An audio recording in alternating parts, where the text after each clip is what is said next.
That's my idea of the patriarchy, which is a system of male dominance of society. Yeah, but that's not my sense of the patriarchy. So what's yours? Well, in what sense is our society male-dominated?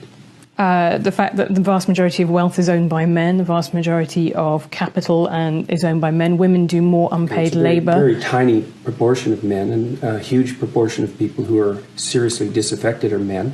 Most people in prison are men. Most people who are on the street are men. Most victims of violent crime are men. Most people who commit suicide are men. Most people who die in wars are men. People who do worse in school are men. It's like, where's the dominance here precisely? What you're doing is you're taking a tiny substrata of hyper-successful men and using that to represent the entire structure of Western society. There's nothing about that that's vaguely appropriate. But I could say equally well that most rape victims are women. Terrible things happen to people of both sexes. And you could say that with perfect utility, but that doesn't provide any evidence for the existence of a male-dominated patriarchy. Well, it just means that terrible things happen to both genders, which they certainly do. But there are almost no women who rape men, for example. So that is an asymmetry there in sexual violence. Well, yes, there's an asymmetry in all sorts of places, but that doesn't mean that Western culture is a male-dominated patriarchy. The fact that there are asymmetries has nothing to do with your basic argument. No, but you might equally... This is a trope that people just accept. Western society is a male-dominated patriarchy. It's like, no, it's not. That's not true. And even if it has a patriarchal structure to some degree, the fundamental basis of that structure is not power, it's competence. That's why our society works. It's only when a structure degenerates into tyranny that the fundamental relationships between people become dependent on power. It's not power.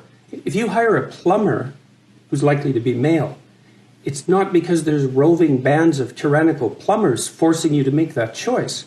And it's the case with almost every interaction that you have at the face of our culture.